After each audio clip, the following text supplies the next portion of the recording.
This is your Global Goals one-pager, your summative for the Global Goals work you've been doing.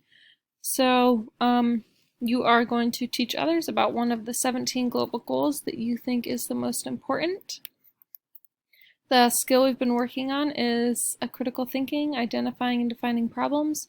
Here is your rubric for it. You'll know that you can do this if you can define insightful problems that are relevant to a group of people. So through your one-pager, you're working on doing this.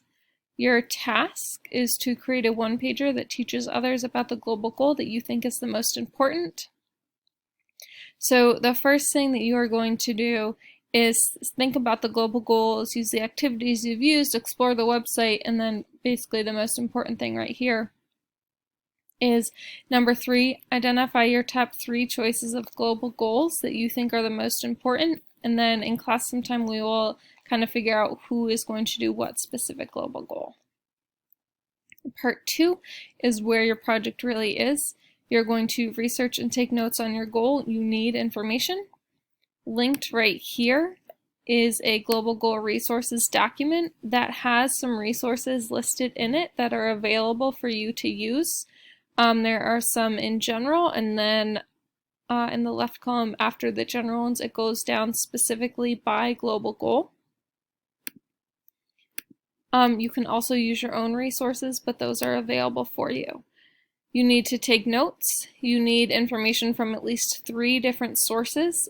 Remember, a source is an article, a website, a video, a podcast, an infographic.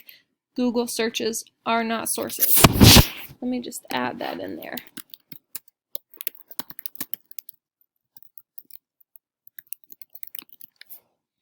Your note-taking template is there is one right here if you would like.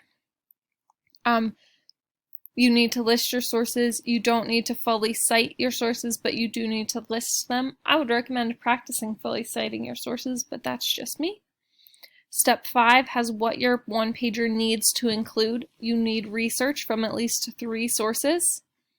You need source citations or a source list. This bullet point has what your one-pager must include. So steps 1 through 8 for things that must be on your one-pager.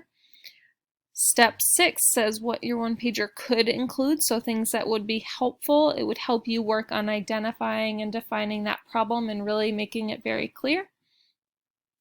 And then step 7, create your one-pager to show your research. You can do it digitally, on paper, however you want. And then recommendations for digital and paper. And then in that slideshow example that has the one-pager examples in there. So this is what you are doing for the Global Goals one-pager.